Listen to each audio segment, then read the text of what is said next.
हम लोगों ने पिछले कक्षाओं में और क्लास 10 में प्रकाश के परावर्तन की कुछ बातें हुई उसमें, जैसे प्रकाश क्या होता है, प्रकाश के महत्वपूर्ण बातें क्या होती है, उसके महत्वपूर्ण कारक क्या होते हैं। आज उसी लेक्चर को हम आगे बढ़ाते हैं और उसमें हम लोग पढ़े थे प्रतिदीप्त लुमिनस के बारे में, और उसके बाद लुमिनस के बाद नॉन लुमिनस जो होते हैं अप्रदीप्त होते हैं, उसी को पढ़ लिए हैं। आज थोड़ा सा उसको आगे बढ़ाते हैं और आगे बढ़ाने के क्रम में हमें और एक नया टॉपिक मिल जाता है इसमें, प्रकाश का प्रकीर्णन। प्रकाश का प्रकीर्णन और प्रकाश का प्रकीर्णन होता क्या है, सबसे पहले इसको जानना जरूरी होता है और इंग्लिश में इसे कहते हैं स्कैटरिंग ऑफ लाइट्स।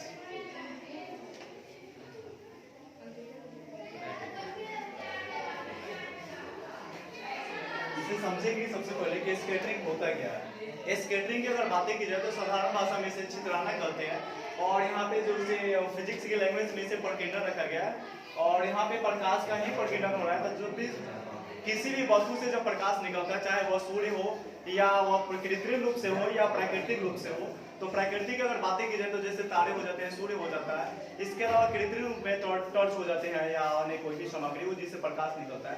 तो प्रकाश निकलने के बाद वह क्या होता है कि चारों तरफ छितरा जाता है और छितराने की क्रिया ही क्या कहलाती है, प्रकाश का प्रकीर्णन कहलाती है। तो जो भी सूर्य से प्रकाश आते हैं ना, तो वो सबसे पहले वायुमंडल में आकर चारों तरफ क्या होता है, बिखर जाते हैं या छितरा जाते हैं, जिससे हम प्रकाश का प्रकीर्णन करते हैं। तो इसमें थोड़ा सा बातें लिखेंगे कि प्रकाश का प्रकीर्णन होता क्या है।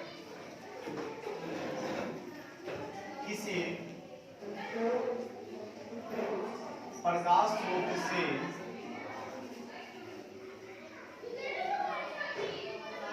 आने वाली प्रकाश की किरणें वायुमंडल में आकर या वायुमंडल में चारों तरफ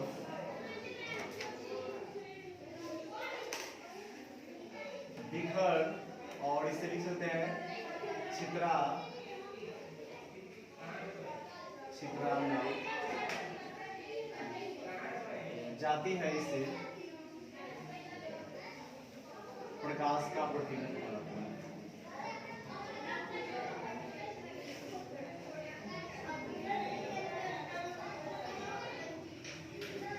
और यहाँ पे हम लोग देख लिए कि प्रकाश का प्रकीर्णन क्या होता है कि जब किसी भी प्रकाश स्रोत से सूर्य किरणें आती है, यदि वायुमंडल में आकर वह चारों तरफ बिखर जाती है या छितरा जाती है, तो इसी के प्रकाश का प्रकीर्णन करते हैं। और इसी प्रकीर्णन के आधार पर कुछ किरणों को वर्गीकरण कर दिया गया, क्लासिफिकेशन कर दिया गया और इसमें यह क्लासिफिकेशन किया गया कि किरण होते क्या है। जैसे इसमें आ गया है किरण पुंज, अब इसी आधार पे पढ़ना होता है किरण पुंज। और किरण पुंज होता क्या है, तो पुंज का अर्थ होता है समूह या ग्रुप होता है, या इसे हम सेट भी बोलते हैं और सेट का मतलब होता है समुच्चय। और यह समुच्चय किसका है, तो यहाँ पे देख सकते हैं कि यह समुच्चय किसका है, तो यह किरण, और किरण कहाँ से निकलता है, प्रकाश से निकलता है और प्रकाश से निकलना और प्रकाश से जितने किरण निकलते हैं उसका कहीं ना कहीं समूह होता है और इसी समूह को किरण पुंज कहते हैं। तो फिजिक्स के लैंग्वेज में हम इसे लिख सकते हैं प्रकाश के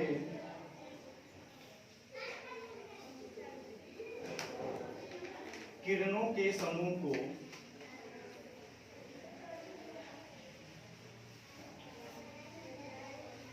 किरण पुंज कहा जाता है।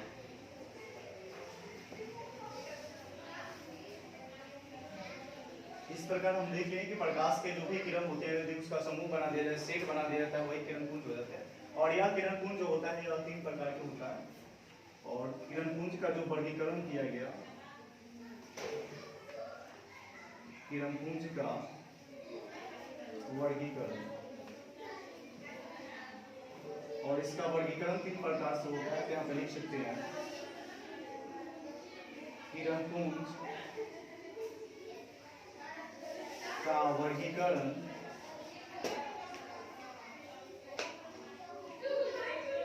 3 प्रकार से किया गया है।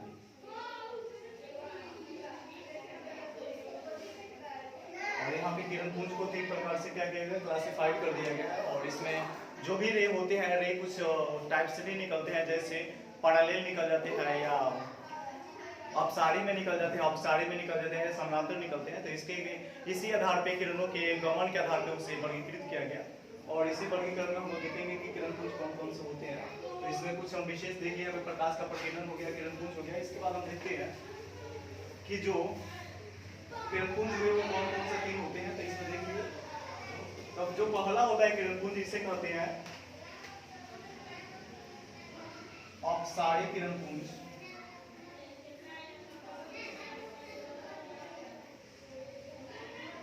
जो दूसरा होता है इसे कहा जाता है अभिसारी किरण पुंज।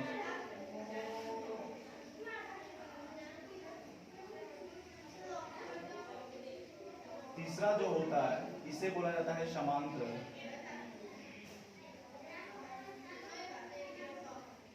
किरण पुंज।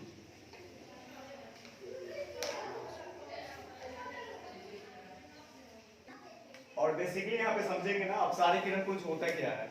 तो यदि अपसारी किरण पुंज की बातें की जाए तो इसे साधारण भाषा में हम कहते हैं अपसार, और अपसार का मतलब होता है फैलाव। जैसे यहाँ पे हम लिख सकते हैं कि अपसार, अपसार एक शब्द होता है और इस शब्द का जो अर्थ होता है, इसका अर्थ होता है फैलाव। इस आधार पर हम देख सकते हैं कि कोई यहाँ पे कोई बिंदु है, इस बिंदु से चारों तरफ क्या हो रही है, किरण रे चारों तरफ जा रही है। तो जाने के चारों तरफ जब जा रही है तो यह क्या हो रहा है कि किरणों का फैलाव हो रहा है, और फैलाव के कारण इसे क्या कहा गया, अपसार का यानी अपसारी किरण पुंज कहा जाता है। और जो सार इसमें शब्द है ना, इस सार का मतलब होता है संग्रह करना या समूह बना देना। ठीक है, तो इसी आधार पे हम लोग क्या करते हैं, कोई बेसिकली कोई शब्द नहीं होता है तो सार शब्द का मतलब होता है संग्रह करना या सीट बना देना। तो यहाँ पे हम समझेंगे एक जो होता है क्या है। तो इसके बाद जो अभिसारी होता है, अभिसारी का मतलब होता है ना कि कोई सभी बातें आकर क्या हो जाए, जब चिंतन हम किसी प्रकार का करते हैं तो चिंतन जब बेसिकली करते हैं ना, तो एक ही विषय पे मुद्दा पे हम क्या करते हैं, चारों तरफ से एक ही मुद्दा का जब आंसर मिलता है। जैसे कोई विद्यार्थी क्या हो जाए, अच्छा कर जाए, यानी कोई विद्यार्थी टॉप कर जाए तो सभी का एक ही मुद्दा होता है कि क्या करें, उसे बधाई दे। लेकिन अगर जब बातें हो जाती है और फेल हो जाता है तो उसके लिए बहुत सारे कारण निकल जाते हैं। जब बहुत सारे कारण निकलते हैं तो यह अपसारी हो जाता है, और मात्र एक ही कारण निकलते हैं तो अभिसारी होता है। और समानांतर की जब बातें करेंगे तो इसमें थोड़ा सा देख लेंगे कि रेल के माध्यम से समझेंगे हम। हमें यहाँ पे कोई बेसिकली साइकोलॉजी थॉट का प्रयोग नहीं करना है, हमें बेसिकली जो भी फिजिक्स के जो लैंग्वेज होते हैं उसी के लैंग्वेज में हमें पढ़ना होता है। तो इसी लैंग्वेज में हम लोग देखते हैं। सबसे पहला जो है अपसारी किरण पुंज, तो कुछ यहाँ पे नोट पॉइंट लिखेंगे और लिख लेंगे यहाँ पे अपसारी किरण पुंज। अब देखेंगे अपसारी किरण पुंज होता क्या है। तो यहाँ पे सबसे पहले एक चित्र देखेंगे और चित्र के माध्यम से कुछ समझने का प्रयास करेंगे कि यह क्या है, एक बिंदु है। एक बिंदु शुरू से क्या हो रही है कि सभी किरणें बाहर की तरफ निकल रही है।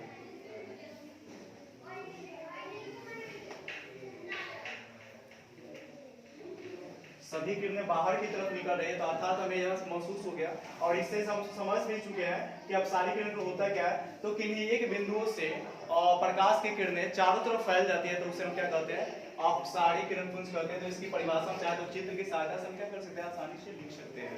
तो इसमें हम लिखेंगे किसी बिंदु से प्रकाश की किरणें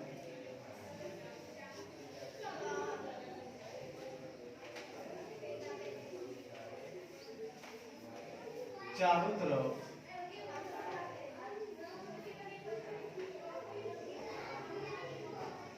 फैल जाती है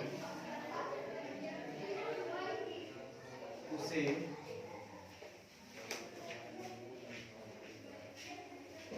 अपसारी किरण पुंज कहा जाता है।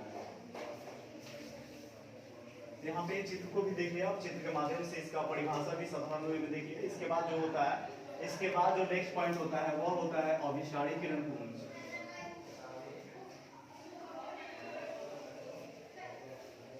इसके बारे में देखेंगे तो सबसे पहले इसका हम चित्र देखते हैं कि अभिसारी किरण पुंज क्या होगा।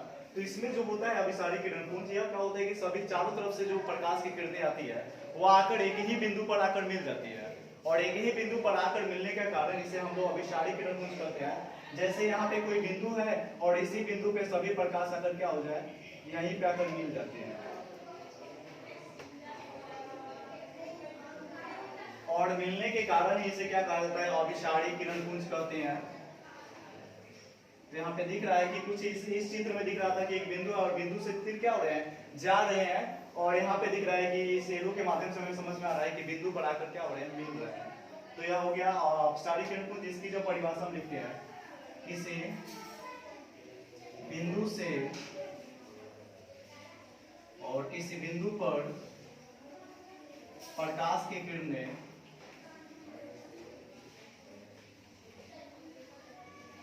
चारों तरफ से आकर मिलती है, से आकर मिलती है, उसे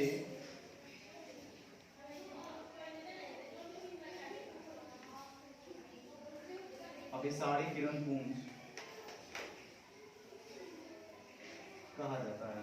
तो यहाँ पे हम लोग दोनों पढ़ लिए और इसके बाद जो होता है तीसरा जो टॉपिक होता है इसमें होता है समानांतर किरण पुंज। और इसमें समानांतर जो किरण पुंज होते हैं यह एक दूसरे के क्या होते हैं, समानांतर होते हैं और समानांतर होने के कारण ही इसे और समानांतर किरण पुंज कहते हैं। और इसके बाद देखते हैं दूसरा जो है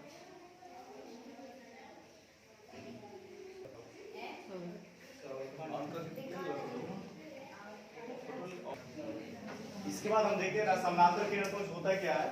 तो इसमें जो होता है कि जो प्रकाश की रे होती है वह एक सरल वे में चलती है और एक दूसरे के समानांतर चलती है और समानांतर चलने के कारण इसे समानांतर किरण पुंज कहा जाता है। और जब भी चलती है किरणें एक नहीं चलती है, यह किरणों के समूह में चलती है, अर्थात यह समूह में चलने के कारण इसे समानांतर किरण पुंज कहा जाता है। तो इसमें लिखेंगे किसी बिंदु से प्रकाश की किरणें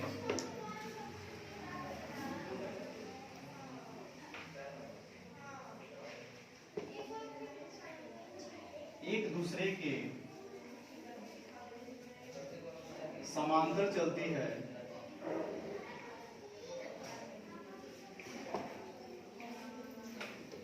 उसे ऐसे किरणों के समूह को समांतर किरण पुंज कहा जाता है।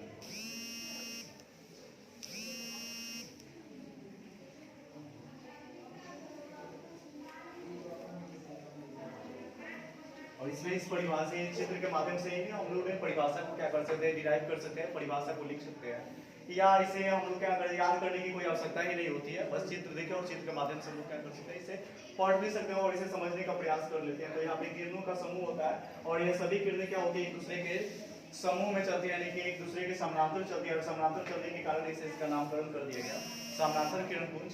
और यहाँ इसके बाद हम जो नेक्स्ट हमारा जो होगा इसके बाद जो भी टॉपिक होगा जैसे प्रकाश का वर्ड विक्षेपण हो जाता है, तो बहुत सारे जो भी टॉपिक होंगे उसको लिया जाएगा। और जो मेन टॉपिक है हमारा प्रकाश का परावर्तन, तो परावर्तन तक पहुंचने से पहले हमें जरूरी होती है ये सभी जो छोटे छोटे बिंदु होते हैं इससे पढ़ना। जैसे प्रकाश क्या हो गया और प्रकाश के बाद प्रकाश तो किस वस्तु से प्रकाश निकलता है, किस वस्तु से प्रकाश नहीं निकलता है, वैसे वस्तुओं का अध्ययन करना है। इसके बाद जो होता है प्रकीर्णन के बारे में जानना, किरण के बारे में जानना, और किरण के बाद होता है किरण पुंज के बारे में जानना, ये सभी होता है बेसिकली। और इसके बाद जो नया टॉपिक बनेगा वो होगा प्रकाश का प्रवर्तन। बस आज के लिए इतना ही और थैंक यू, थैंक्स।